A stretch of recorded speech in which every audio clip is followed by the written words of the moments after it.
Hi, and welcome to Chamber Chat this month at the Greater Lowell Chamber of Commerce. I'm Danielle McFadden, president of the Chamber, flying solo because, of course, Emma Brooks, our former director of member and community relations, moved on to Enterprise Bank as their community relations coordinator, and she got engaged over the weekend. So, congratulations to Emma. Yeah, so a lot of big changes for her, so we're really excited. Can't wait to see her in person. And I have Carol Kilduff here from Visiting Angels, so I knew I didn't need a co-host. No, thank you very much for having me, Thanks Danielle. for being here. Yeah, it's great. Always great to do Chamber Chat. And you're Love no stranger to Lowell Telecommunications. No, we are actually a first underwriter this year in 2018, Amazing. and we are actually using LTC to help us hire caregivers, which we'll talk about a little bit later. But we're finding them as a great resource in the community. Wonderful. They are a wonderful resource. We love LTC. So let's start by talking about Visiting Angels, who you are, where you're located. And as soon as you say where you're located, everyone's going to go, oh, yeah. Dunkin' Donuts. Yes. So I'm Carol Kilduff, and I'm the co-owner of Visiting Angels in Chelmsford. I own it with one of my best friends, Wendy Bean. We've been in business for 10 years now. Oh my gosh. We have done over 500,000 hours of private duty home care. We located in Chelmsford, cover the Merrimack Valley, basically all the way down Route 3 to Winchester. And what we do is we help people stay independent in their homes. We help them with bathing, we help them with dressing, we help them ambulate, to get up from a chair, get down into a chair, get up from bed, get down into bed, help them walk safely, remind them to take their medications on time, take them correctly. We also help, a great deal of what we do is to help people get out and do things, whether it be social events or actual errands and transportation to doctor's appointments. And that's a big part of what we do because a lot of people are in their homes and they no longer drive. And we do housekeeping, and that includes vacuuming. You know all about that. Includes vacuuming and dusting and laundry and changing linens. And we do a lot in terms of meal preparation. We find a lot of people that are at home are not eating well. Yep, not cooking for one. They don't want to cook for one. I don't want to cook for one, so I'm not imagining that's going to get any better. And they tend to eat processed foods, frozen dinners. The Meals on Wheels in the community is great, but that's not breakfast and dinner. So we do a lot of homemade meals, and we focus on nutrition and we focus on hydration as well. Yes, I was going to say hydration. I know you're a huge fan of that. That can just affect you.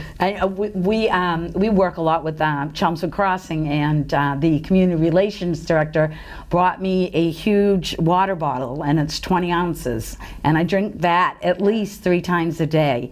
And if I could get all of our seniors to do that, that would be a huge achievement. And it's so different because they didn't grow up with water. None of us did. We didn't. Yeah. We drank soda and we drank milk. Yeah. But people don't understand that to stay out of the hospital, they have to take their medications. They've got to use their doctor-approved equipment, and they have to eat properly, and they have to eat regularly, and they have to do their hydration. So, I can tell when I don't drink enough water in a day. And I can as well. Completely off. Yeah. I get dry. My mouth gets dry. My eyes get dry, and it's so negative for your total system because we are made of water. 90% water. Yes. So it's very difficult, and it's very difficult to change that behavior because it is ingrained that it's one of the complications is if I drink all that water, then I need to go to the restroom, which requires getting up, which requires mobility. So it's kind of it has a double-edged sword to it for some of our seniors. I remember when my grandmother would walk in with a big water bottle, and she'd be like, "Oh, you're gonna drink that? You're gonna drink all that?" I know. And it's so funny. Not funny, but my husband just came back from the doctors, and they said number 1, dehydration. Like, so it's here's my husband. water bottle, honey. And number 2 was fiber. Oh, interesting. So Yeah. higher fiber diet, and he's no spring chicken either. So he definitely needs to work on his hydration. So now I've got another client. There we go. He's the right person living with him. Now I've got another client, somebody else I can help out with. So. And what I love about the light housekeeping and the meal preparation is that when you are a grown adult and your, say, parent or aunt and uncle has a visiting angel come in, you don't have to worry about that kind of stuff. So when you do come and visit your loved one, you can spend quality time with them. You're not doing laundry or vacuuming the floor. Right. And the issue is that the quality time is diminishing, no matter how sad that sounds. Yes. It is diminishing, and often the calls that we get are people calling for the first time, and they're usually daughters, and because they're trying to do everything. They're trying to raise their own children. They're trying to work. Yep. Grandchildren in a lot of cases. The grandchildren, a lot of cases. People of my age, approaching 60, are having health issues of their own, and they're trying to keep their parents at home on their own. And they're usually overwhelmed, and they're sad because they feel like they're failing. And you're not. And you're not. Women are amazing. You're right. You're Thank you. We're not amazing, and failing. you're trying to do it all. Yes. You're trying to do it all. And one of the first conversations I like to have with people is, please focus on what do your parents need to be safe and independent that we can help with, and you will give them love too. Oh, guaranteed. Oh, we will. yeah. Oh, definitely. We will. Yeah. But what do you need to do to spend quality time, to show your love, to talk about memories, to make more memories, to get those kids and get those grandkids over for a visit, instead of, did I get the laundry done? Did I get their shopping done? And give yourself a break. Definitely. And sometimes we go in as little as 3 days a week for 3 hours each time, and we can keep the whole household together. And most importantly, keep the person safe and happy and healthy, and actually help the family too. Oh, that's a huge help. Jeez, It's I'm a thinking huge I help. would like to visit an angel come to my house. Somebody was just telling me, they were just talking to me, I just had coffee with them this morning, and they're like, do you service Burlington? And I said, of course I do. And she said, I can't get to my mother's house twice a week, and I need to be there. And I said, well, we'll talk later. Yeah, that's great. Yeah, Good. and So she's important. just struggling to get her kids through high school, one off to college, and she can't get to her mother's house twice a week. And I'm sure she carries so much guilt with that. And that's the problem. And that's our society. Yep. And even though many people, many children, and I should give accolades to the sons out there too, because there's plenty of them, are trying, and they are doing a wonderful job. But just a little help from an outside provider can really make life better. Yeah, and then you can focus on the things that are enjoyable with your. And people forget that the time's just it's going past us. Yes. And if we're just task oriented, and many kids are task oriented. I bet you're task oriented. Bet you get home, you're like, gotta do this, gotta do that, gotta do that. But you also have to, like, even in the morning, if I'm getting ready for work, and it can be hectic, but if, like, Milo, and he just turned 1 in August, and he'll walk up to me and go, book, and give me a book, I'm sitting down and I'm reading that book. Right.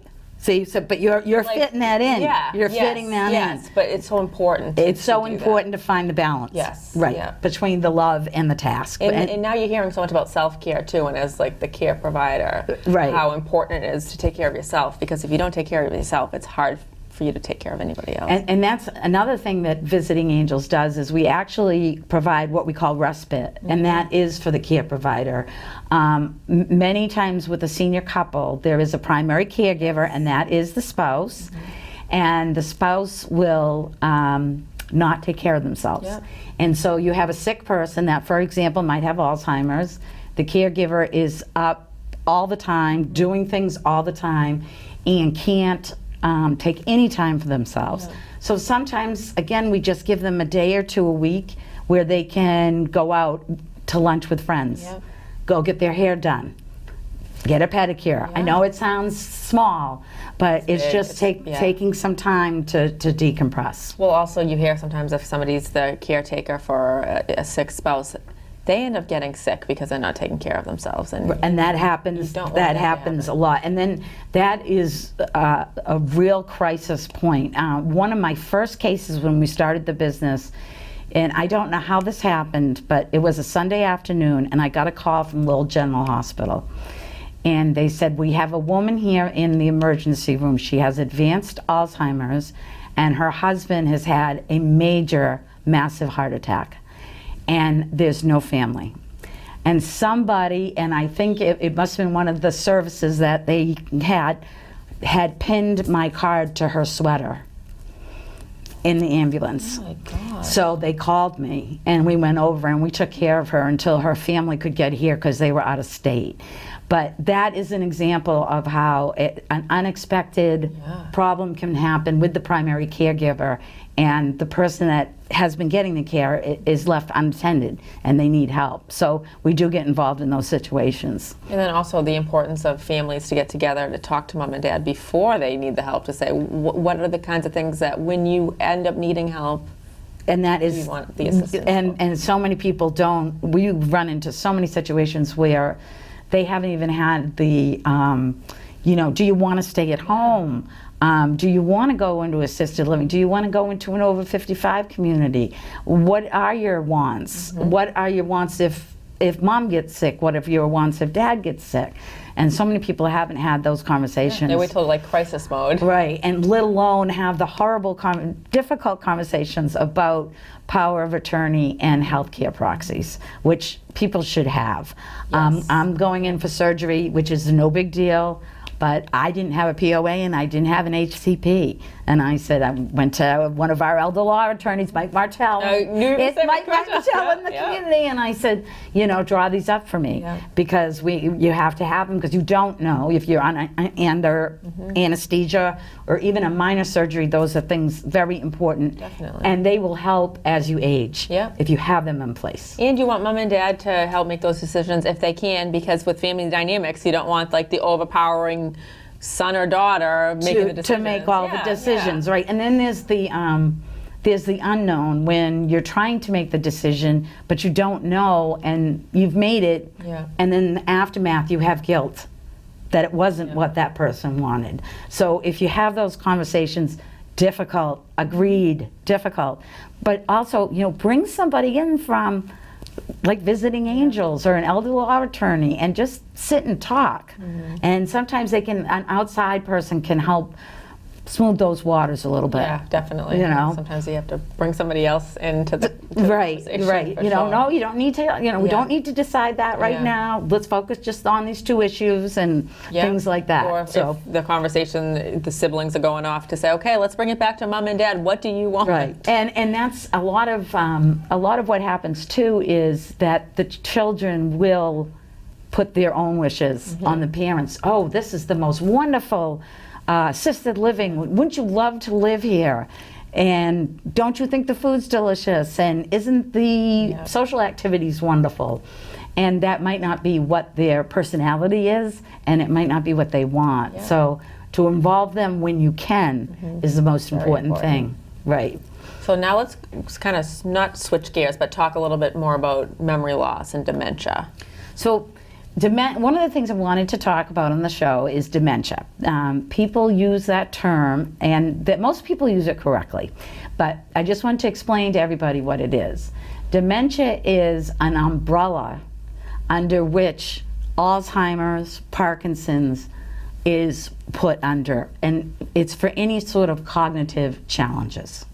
So when a person has a cognitive challenge, that's Alzheimer's, it is under the umbrella of dementia.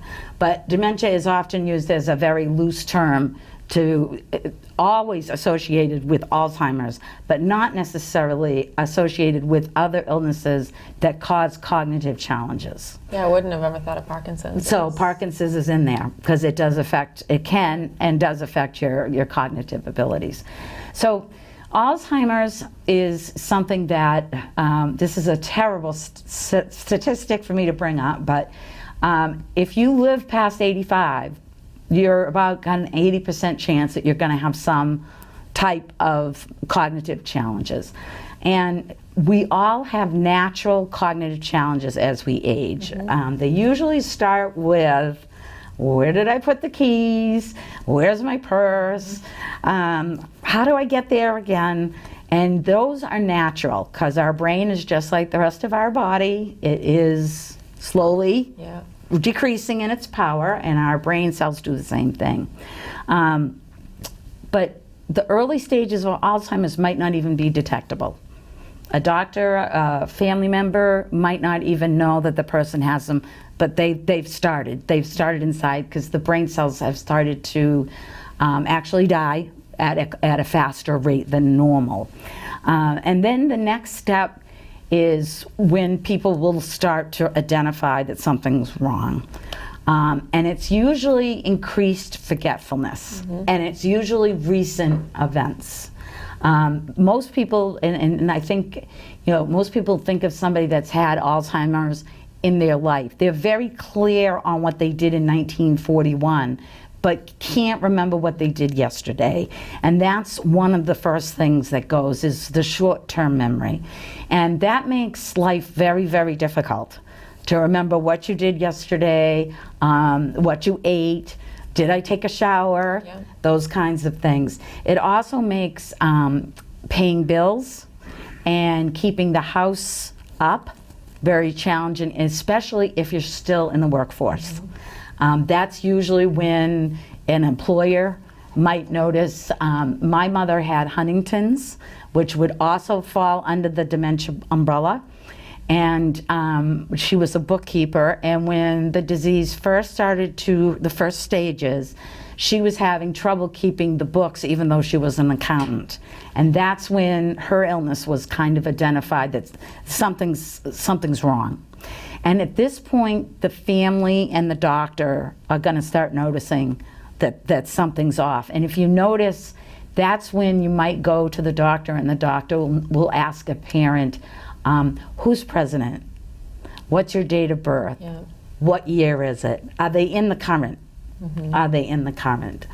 And problem solving will continue to get more difficult, and organizing. You'll notice that somebody that is proceeding in Alzheimer's decline, they'll have more difficulty keeping the house up, keeping themselves up. All those things will start being very challenging to do.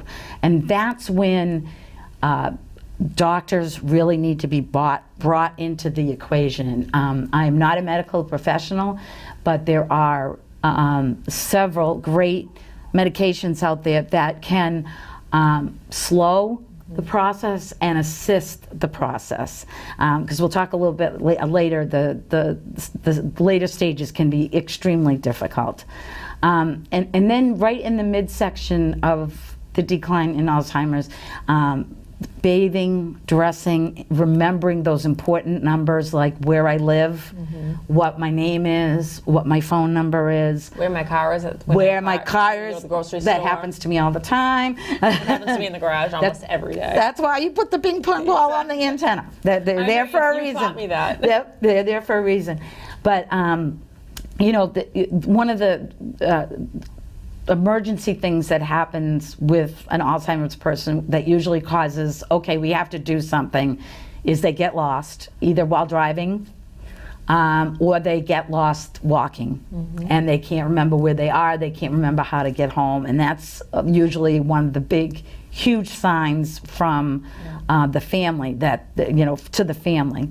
And they forget their name, their family's name, their friends' names, and those are when we're getting to the very later stages of the disease. Also, that's also when, unfortunately, the long-term memory is also affected, and people don't remember, oh, I was in World War I and II, I did live in Drake, and now I live in Lowell. They don't remember those things, and it can eventually lead to not being able to communicate and to speak and to, sleep is actually one of the big things, sleep deprivation, constant movement. And there's a lot of things you can do. Obviously, you'd like to get a home care agency in that can help with that. Most of my caregivers are trained in advanced dementia care because there is a lot of different techniques that can be used to keep a person that's challenged with Alzheimer's happy and content, and I'm going to share some of those with you. Yeah, because it can change your personality. It can change your personality, right. And, one of the things is they do occasionally become combative. Yep. I was looking for another word when I knew we were going to talk today, but they get stuck. And sometimes they get stuck in depression and crying and walking or trying to leave, wander. Yeah. Yeah. So a lot of what people need to do, and this is some helpful tips for family members, is called redirection. Cueing and redirection. I'll give some examples of redirection. If you have an Alzheimer's client and that person or parent or loved one, and that person is beyond sadness, very, very sad, point to a picture. Tell me, who is that? Yep. Is that Danielle? Yep. Is that Milo? And distract them from that. I also find that it's very beneficial if you can get them involved in any of the household activities that they used to enjoy. Folding laundry, doing laundry. There's some part of cooking and prepping a meal that you can do that just distracts them. And cueing. A lot of times just cueing, okay, now's a good time to put, that left shoe on. Yeah. And reminding them, instead of, you don't want to say, I told you that already, you want to say it again. You want to repeat it. Yeah.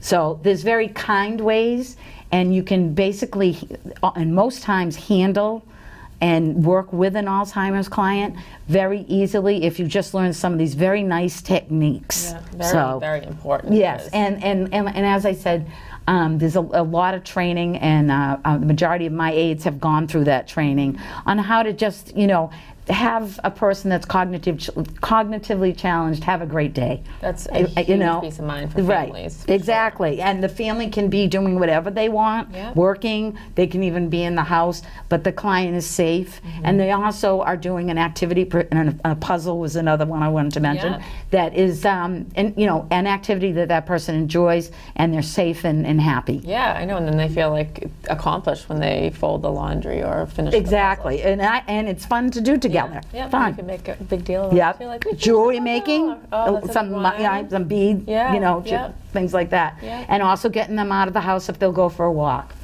And I just, wanted to share that about Alzheimer's and dementia. And I wanted to mention two organizations, Alzheimer's Association online, fantastic organization that does a lot for people that have that and the families thereof. But also the National Institute of Aging. I did not know this, but they have a huge section online about Alzheimer's, which is very beneficial, and it's where I got a lot of my information. And Carol is a wealth of knowledge, so if you need, anytime, you're always willing and excited to talk to people. And that's what we do. That's one of our main goals, is to be a resource in the community. Exactly. And you're hiring as and we're well. hiring. So we're especially looking for caregivers in the Lowell area, which is another reason why we're underwriting on LTC. Yeah. We are looking for experienced caregivers. We have flexible hours. We have great benefits. And we also have immediate openings for positions, all different shifts, evenings, live-in, daytime, mother's hours, and weekends. So we would love to hear from anybody who's an experienced caregiver. And can they just pop into your location? They can pop right in, Danielle. Awesome. We'd love that. Go grab your iced coffee or hot coffee. Right next to Dunkin' Donuts. Come right in. 9 to 5, Monday through Friday. We're located at 111 Chelmsford Street in Chelmsford. Don't put Lowell in your GPS because you'll end up on the other side of town. Or you could just call 978-244-0200. And again, we're looking for caregivers, but most of all, we're looking to help in the community and be a resource. So give us a call, and we'd love to talk to you and answer any questions you might have. Thank you so much. Thank you so much, Danielle. I always love seeing you. Yeah, I love coming on Chamber Chat. Thank you for everything you do. Oh, thank you so much. Thank you all for watching, and check out our website at greaterlowellchamber.org for everything we have going on, and wishing everybody happy holidays. Yes, happy holidays.